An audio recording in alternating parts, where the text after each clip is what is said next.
So we're excited that we're going to start the summer series with our very first program with Thomas Findlay. And as you guys know, he is a wonderful expert in all things about art, selling art, positioning yourself as an artist in this crowded field and how to distinguish yourself. And so we're really excited to be able to offer this programming to you this month, and then we'll have more next month and as we continue on until we're all able to go back to Emmett O'Neill and spend time in the same room together and enjoy the fellowship.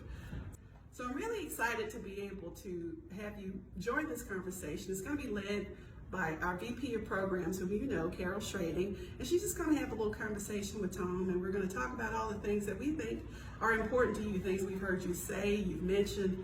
And if you have any questions or any comments about this, please post those below, and we'll try to get them answered. Maybe Tom can answer for you, and we can have other people in the club who'll be able to answer those questions. So let's stay in touch, let's stay in tune, and we're just so glad that you're here. Thank you. This is Carol Schrading, your VP of Programming, and I'm here today with Thomas Findlay, extraordinary artist, and we are in his gorgeous studio and gallery space here in Homewood.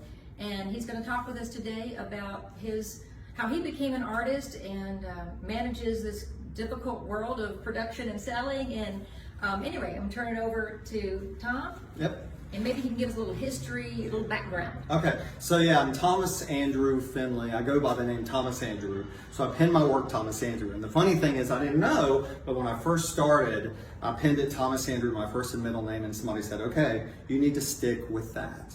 You know, you want to get known for a certain name or whatever. You don't want to keep changing your name. And so I just thought Thomas Andrew sounded good. I like Michael Jackson. You know, I said, hey, 2 first names. So Thomas Andrew. And then, yeah, I started my art career when I was in my mid-30s. I sold a little business, made a little bit of money, not much, and put it in the bank, and I was just trying to figure out what I was going to do. What's next for Tom? And so I was talking to my dad, and he said, you know, you've always loved art. Why don't you become an artist? And I said, I don't know if I want to be a starving artist. And he said, well, why do you have to be a starving artist if you'll apply the same business principles to your art business that you have to your other businesses? You should be successful. And he was absolutely right. You know, now with that said, the first couple of years were lean and mean. I tell this, I was going to Sam's Club during the day. There was one near my house, eating the samples. You know, I was trying to save money. Money's going out the door. At that time, we didn't have to have health insurance. I had no health insurance. Cut off my cable TV. There was no eating out. So anyway, I did what I had to do, and it was very hard, but I was trying to find my voice. And that's the number one thing as an artist is, who are we in the art world? Back here again. I think it's a great thing that we can talk to Tom because he's somebody that can merge his business acuity with his creative talent and come up with, you know, a plan, and he's obviously very successful. So Tom, could you talk to us a little bit about your process, how you think about work, how you go about creating, that kind of thing? Well, when I first started, I'm like every artist, I was making what I wanted to make. Okay, it's all about us, right, as artists. And so my very first series, after I kind of threw spaghetti on the wall trying to find something, I painted cowboys because I love cowboys and everybody was going to love cowboys. So, and that's how we think as artists. I love it, everybody will love it, everybody's going to come by it.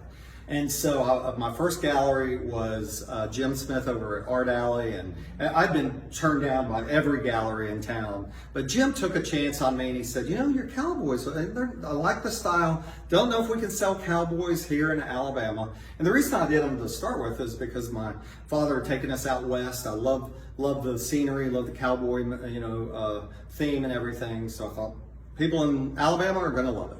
And so Jim Smith took a chance, put him in there. Months are going by, nothing's selling. And I go in there every week, Jim, what do you hear? You know, what's going on, what's going on? And then finally I made the break that every artist has to come to, or not every artist, but a lot of them. And that is, it's not all about me. Okay, I said to Jim, tell me what you're getting requests for? What are people coming in here asking you for? Because it's not cowboys. And that's when Jim gave me direction. So there's got to be a balance for an artist between what you want to make and what your audience wants to have. You've got to know first, number one, who are you selling to? If you don't know that, then you're kind of going to be lost from the start. So once he kind of told me who was coming in there, the demographic, what part of towns, who they are, then he was telling me what they're putting on their walls and in their homes. And once you know your audience, you can feed them, give them what they want. And so Jim really gave me that direction. And once I knew that, my career was off to the races. Okay, so Tom told us a little bit about his process, and now we're going to look at some of his work. Behind us is one of his signature pieces with the red trees, and yes. Tell us how this sort of came to be. Okay, so yeah, I left off. Jim Smith at Art Alley had given me some direction, but it wasn't in this direction.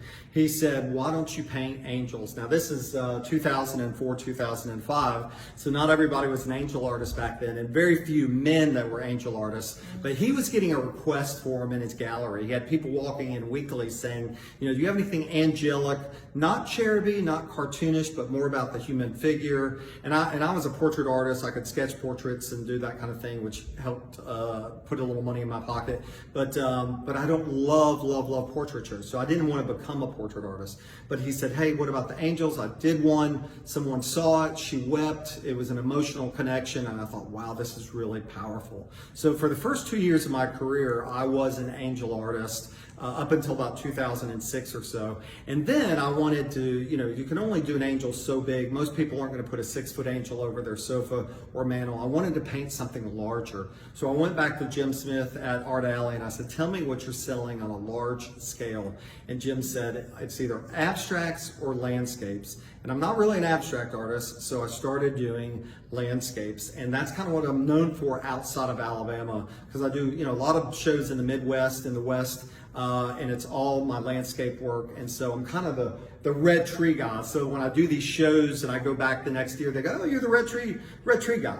So I've gotten known for that outside of the state of Alabama. Well, we're just going to look at a little bit more of his work here, and Tom's going to walk us through and talk about him. Okay, so yeah, the way I've made a living the last 10, 15 years, well, not quite, is I did the art shows, the big art shows. And it's funny because I was kind of a art show snob, meaning I was only in galleries from 2004 to 2008, 2009, and I had no desire to do the festivals and the art shows, and I was above all that, or so I thought. And so then, the housing market collapses in 2008, 2009, and I had friends out there doing these big art shows out in the West, and they were coming home with a lot of money, and they were like, you got to do the shows, you got to do the shows. I was like, I'm not, it's not really for me. And then the housing market collapsed, and that's when I realized if I didn't get out there and do those art shows, I would probably be serving you coffee or supersizing your meal for you, because quite frankly, I'm not qualified to do anything else. So I started doing the art shows, and it was absolutely the best decision, and I highly encourage to do at least 1 or 2 shows a year if you can, because in that time of doing a show, and you've got literally 10, 15, 20, 30, 40,000 people walking through a show, they will tell you everything you need to know about your artwork. If they walk by and they don't buy anything, they don't look your way, they don't talk about your work, that's a sign. But what it did for me is it really helped me hone in on the way I can make a really good living. So this is my Naked Tree series back here. This is what I jury in with, and jury's the best for me. And when you do these big shows, you don't want to show a bunch of different stuff. The jury's not looking to see how versatile you are.